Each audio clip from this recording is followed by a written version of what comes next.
Hello friends, welcome in my channel. जैसा कि मैंने आपको बोला था कि मैं आने वाली हूँ ईपीएफओ की रेगुलर क्लासेस के साथ, तो आज आई हूँ मैं आपके पास उन्हीं क्लासेस को लेके। जैसे कि मैंने आपको ये भी बताया था कि मैं आपको अकाउंट्स के सारे टॉपिक्स इसमें कवर करूँगी।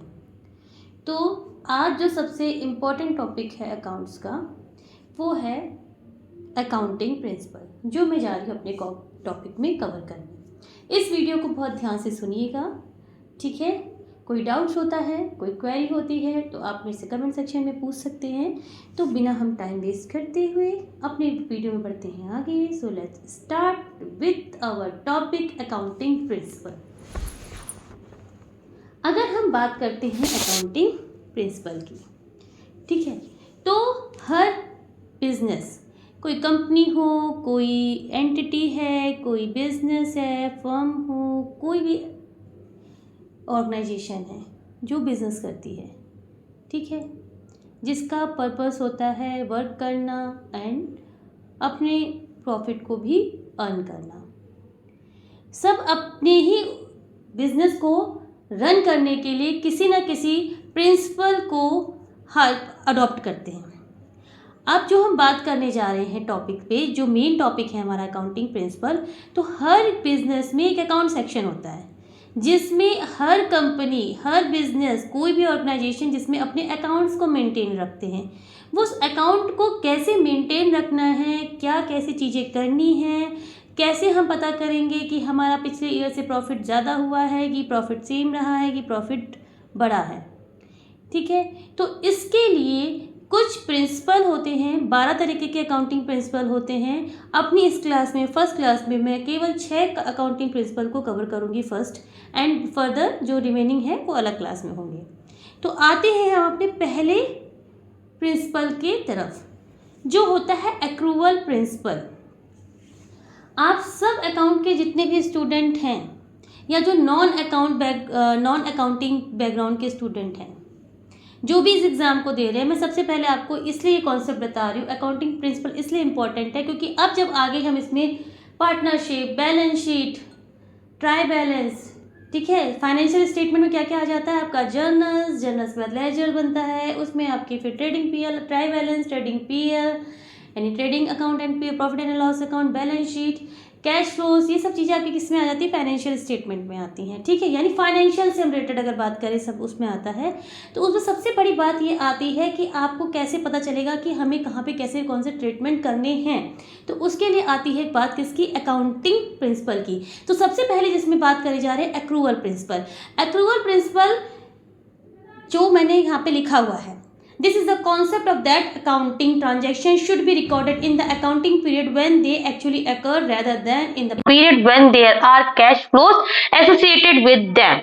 This is the foundation of the accrual basis of accounting. It is an important for the construction of financial statement that shows what actually happened in an accounting period rather than being artificially delayed or associated by the associated cash flow.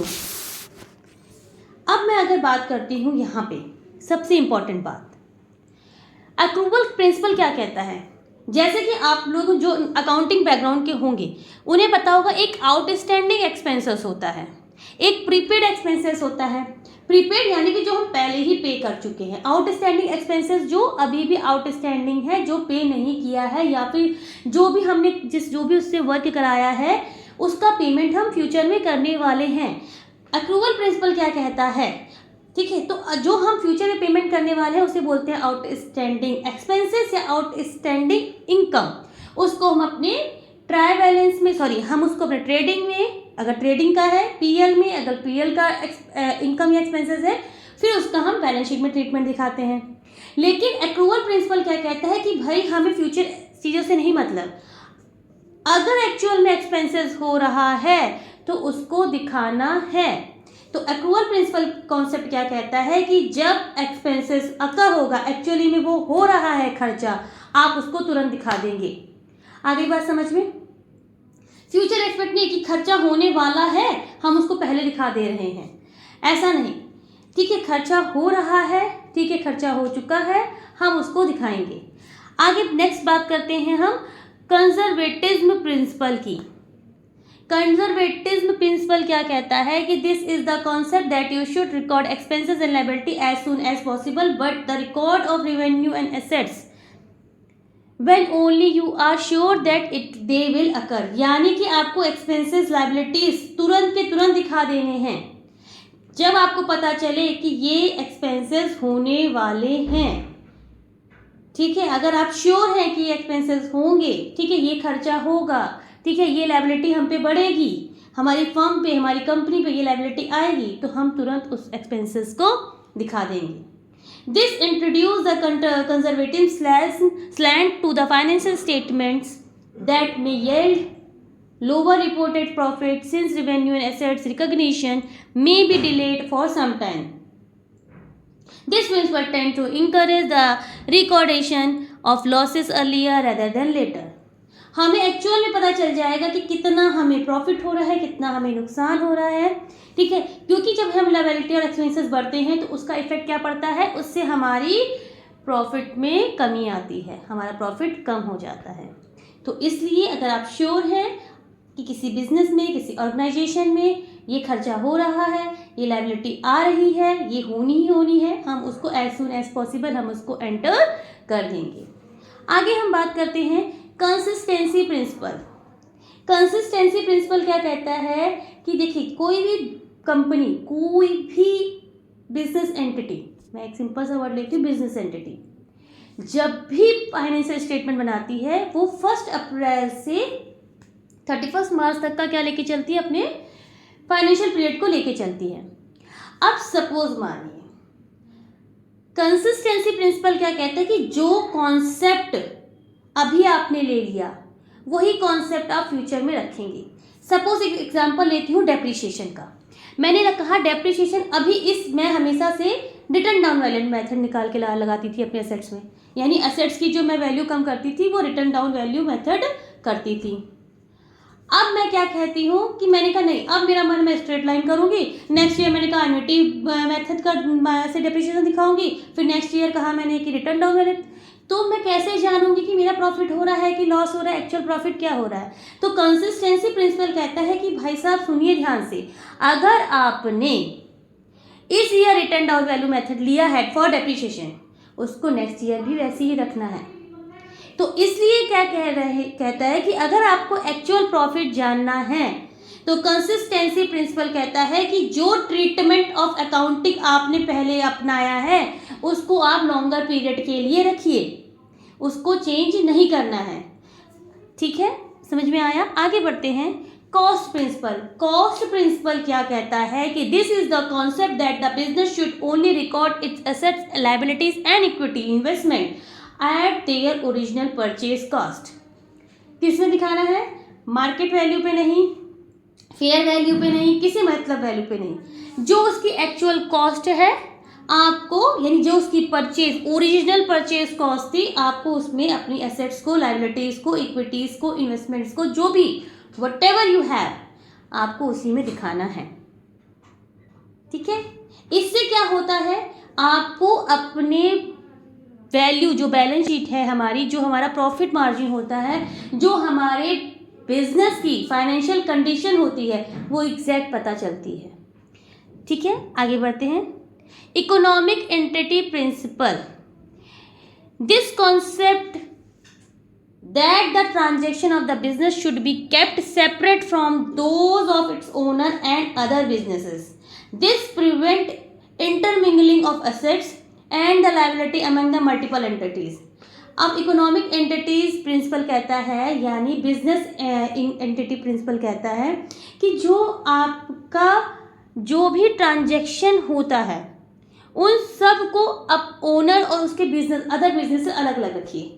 मान लीजिए मेरा एक business चलता है, मेरे multiple business हैं, ठीक है। मान लीजिए एक कंपनी का नाम है एक्स, एक कंपनी का नाम है वाई, तो मैं अपने नाम से अपने जर्नल्स में एंट्री नहीं करूँगी। एक्स कंपनी के एक्सपेंसेस की एंट्री एक्स कंपनी के अंडर में होंगी, वाई कंपनी के एक्सपेंसेस की एंट्री वाई कंपनी में होगी।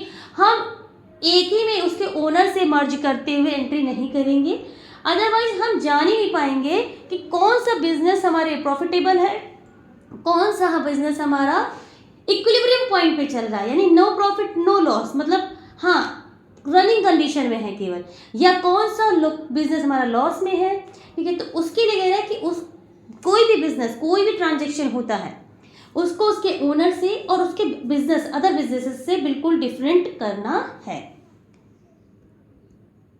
Full disclosure principle, full disclosure principle कहता है कि you should include in all alongside the financial statement of the business all the information that may impact a reader's understanding of those statement the accounting standard have greatly amplified upon the concept in specifying the enormous number for informational disclosures। एक simple सा example देती हूँ। हर company को, जितनी बड़ी company होती हैं, अपनी फाइनेंशियल्स को एक बार डिस्क्लोज करती हैं, ठीक है, जो भी शेयर्स वैल्यू है उन्हें डिस्क्लोज करती है, क्योंकि कहा जाता है कि कोई भी कंपनी जो वर्क कर रही है, वो जो भी ट्रीटमेंट करती है, उसका जो भी फाइनेंशियल कंडीशन है, उसको अपनी फाइनेंशियल कंडीशन क्या करनी पड़ती है, पूरी पूरी डिस्क्लोज करनी पड़ती है। जब भी कोई कंपनी का ITR फाइल होता है, ठीक है, उसमें वो कंपनी की फेयर इनफ वैल्यू दिखाती है, मतलब जितनी भी चीज़ें ट्रांजेक्शन होती हैं it should be clear fair, और जो भी कंपनी की फाइनेंशियल कंडीशन है वो एग्जैक्ट होनी चाहिए, ऑन पेपर और एक्चुअल कंडीशन सेम होनी चाहिए, ठीक है। तो ये कहता है फुल डिस्क्लोजर प्रिंसिपल कि आप कोई भी चीज़ है आपके उसमें फाइनेंशियल स्टेटमेंट से रिलेटेड कोई भी इंफॉर्मेशन है जो कि रीडर्स को, ठीक है, इक्विटी शेयर होल्डर्स हैं अगर कंपनीज के, इक्विटी शेयर होल्डर्स को इंफॉर्मेशन होनी चाहिए उसकी, तो आपको उस इंफॉर्मेशन को पब्लिश करना पड़ेगा। दिस कॉन्सेप्ट सेज दैट कि फुल डिस्क्लोजर का प्रिंसिपल मीन्स आपको A to Z सारी चीज़ें क्लियर बतानी पड़ेंगी। सो गाइस, ये थे कुछ आपके अकाउंटिंग प्रिंसिपल। नेक्स्ट वीडियो में बचे हुए प्रिंसिपल्स को मैं कवर करूंगी, एंड इसको वीडियोस को अच्छे से देखिएगा। इसके बाद मैं इससे रिलेटेड क्वेश्चंस जो कि EPFO के एग्ज़ाम में पूछे जाते हैं वो मैं आपसे पूछूंगी, ठीक है। उसके क्वेश्चंस भी रहेंगे, उसके आंसर भी साथ में रहेंगे। आपको अपना इवैल्यूएशन अभी से ही खुद ही कर देना है।